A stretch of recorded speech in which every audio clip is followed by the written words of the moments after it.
It all started with the Methane Protection Act, telling farmers they need to pay for the methane from their horses and their head of cattle in New England in the late 1800s. Farmers didn't buy it. Stop selling us this. We're not paying your Methane Protection Act or whatever tax that you want to implement on us for our heads of horse and head of cattle. And then it kind of morphed into acid rain in the 60s. You guys remember that. And then it morphed into the ozone layer is melting in 1984-85. And then it simmered down a bit. And then it became global warming in Florida will be underwater by 2012. And then it morphed into climate change, and then climate emergency, climate crisis, climate 911. It doesn't end. And it's a non-stop way of trying to unify the world under climate, or unify the world under one umbrella. They're having a tough time unifying through banking. They're having a tough time unifying the world through open borders. They're having a tough time for whatever their agendas they're pushing on us.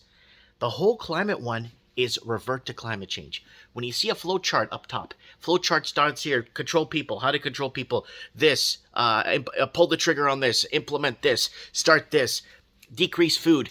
Then all else fails, flow chart goes back, climate change, climate crisis, climate war, climate humans creating climate change. So that always reverts, the flow chart always reverts. When all else fails, revert back to climate change. I got a really good assembly of things here for you guys. So let's talk about Green Murder. Green Murder is a book that was written. We have a crisis, but it's not a climate crisis. It's actually green murder. And green is taking us out.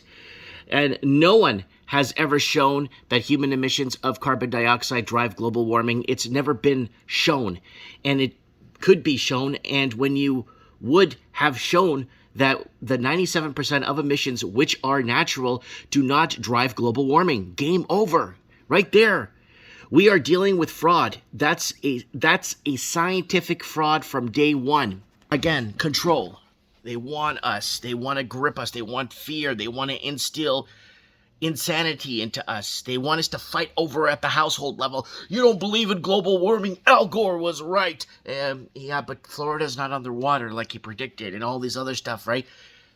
Here's the deal. We can show that when we had natural warming some 650 to 6,000 years later, we had an increase in carbon dioxide. It's not carbon dioxide driving temperature, it's the exact inverse. Now watch this. We never hear about major greenhouse gas, which is water vapor. I learned about this in grade 4. When we evaporate water, we need energy to do that. And when you precipitate that water as rain, snow, or ice, it gives out actually exactly the same amount that it took up as water vapor. So the amount of energy is inverted back to, so it's creating this aggregation, right, against itself. It is water vapor. And water clouds, whatever form it's in, is the air conditioner of our planet's atmosphere. So that is very important to understand that, because the energy it takes to bring it and the energy it takes to redistribute it and evaporate it, it creates that engine, and that is our air conditioner for the planet. We've had thousands of highly qualified, eminent people predicting the end of the world. It's just one of those. Well, if just one of these were correct, we wouldn't be here. So there's only one type of prediction you can make which is correct, and that is if someone predicting the end of the world knocks on your door, set the dog onto them, because you have history on your side. We have a problem with a crisis. It's not a crisis of climate. It's a crisis of common sense. It's a crisis of government policy. It's a crisis of education. Green policy leads to people dying. We are killing people with green policies. There is the agenda in the Australia there. There's a link to that from that article.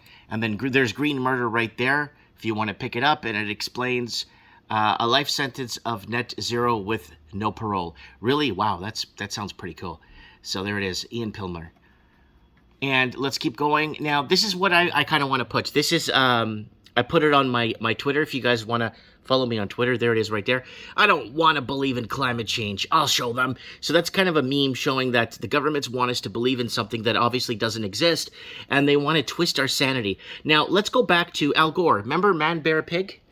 Remember when South Park was mocking Al Gore, and Al Gore was going around and went to the school of South Park warning kids about ManBearPig, but then Al Gore himself was actually the ManBearPig. Now, let's look into what Wikipedia says about ManBearPig. This is actually very interesting. Al Gore visits South Park to warn everyone about the creature called ManBearPig, an allegory for global warming. Gore then gets Stan, Kyle, Cartman, and Kenny trapped inside the Cave of Winds. Now watch this. Gore weeps from his rejection until Stan changes his mind. Gore then persuades Stan and Kyle, Cartman, and Kenny to attend a ManBearPig meeting where Gore states that the creature is hiding in the Cave of Winds, and the boys agree to assist Gore in his hunt for ManBearPig in exchange for being officially dismissed from school that day. As a rescue team assembles outside the cave to find the boys, Gore diverts the flow of nearby stream in order to cause a flood which fills the cavern in an attempt to kill the still unseen monster.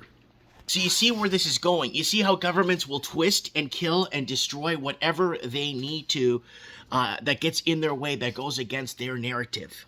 And we're seeing it through the censorship and all these bills they're sending, or they're passing on us and destroying us. This has been, you know, if you go back to this guy here, okay, real quick. If you go back to this guy, okay, Green Murder. Now this gentleman here, Ian, this guy right here was basically very vocal from day one. And a lot of these people were dismissed as crackpots when the whole global warming scheme was coming into the late 1999, 2000s, when they were pulling this global warming scheme. This gentleman was standing up against it and saying, what are you talking about?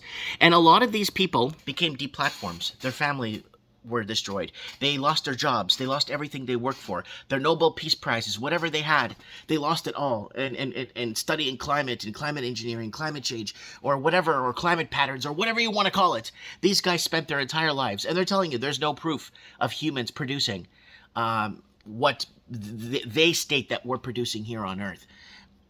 Anyways, so a lot of these people are our heroes. These are real heroes here.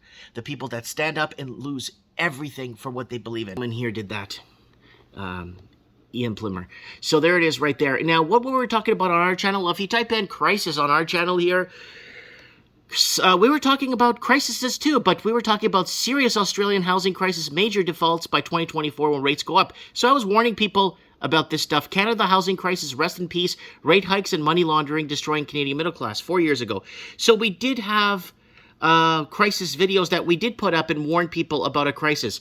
Massive food shortage coming. When you type in food crisis on our channel, massive food shortage coming. Food crisis ahead as governments seek to federalize our food distribution 3 years ago.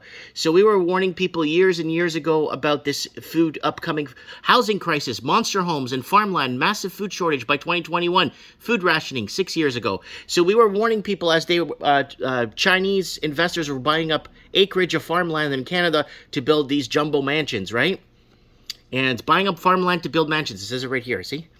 And more, we've been warning about massive food shortage ahead, going broke, federalization of transport.